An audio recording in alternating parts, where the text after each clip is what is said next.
बहुत समय पहले की बात है। एक गांव में एक साधु मंदिर में रहा करता था। उनकी दिनचर्या रोजाना प्रभु की भक्ति कराना और आने जाने वाले लोगों को धर्म का उपदेश देना थी। गांव वाले भी जब भी मंदिर आते तो साधु को कुछ न कुछ दान में दे जाते थे, इसलिए साधु को भोजन और वस्त्र की कोई कमी नहीं होती थी। रोज भोजन करने के बाद साधु बचा हुआ खाना छींके में रखकर छत से टांग देता था। समय ऐसे ही आराम से निकल रहा था, लेकिन अब साधु के साथ एक अजीब सी घटना होने लगी थी। वह जो खाना छींके में रखता था गायब हो जाता था। साधु ने परेशान होकर इस बारे में पता लगाने का निर्णय किया।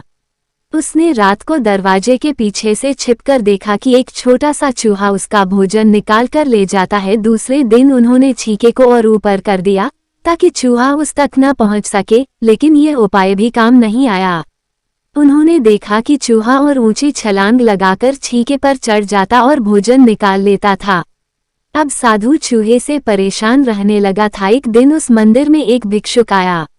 उसने साधु को परेशान देखा और उसकी परेशानी का कारण पूछा तो साधु ने भिक्षुक को पूरा किस्सा सुना दिया। भिक्षुक ने साधु से कहा कि सबसे पहले यह पता लगाना चाहिए कि चूहे में इतना ऊंचा उछलने की शक्ति कहां से आती है। उसी रात भिक्षुक और साधु दोनों ने मिलकर पता लगाना चाहा कि आखिर चूहा भोजन कहां ले जाता है।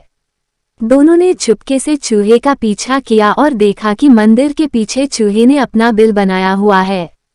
चूहे के जाने के बाद उन्होंने बिल को खोदा तो देखा कि चूहे के बिल में खाने पीने के सामान का बहुत बड़ा भंडार है।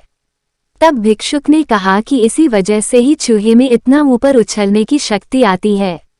उन्होंने उस सामग्री का निकाल लिया और गरीबों में बांटा दिया। जब चूहा वापस आया तो उसने वहां पर सब कुछ खाली पाया तो उसका पूरा आत्मविश्वास समाप्त हो गया।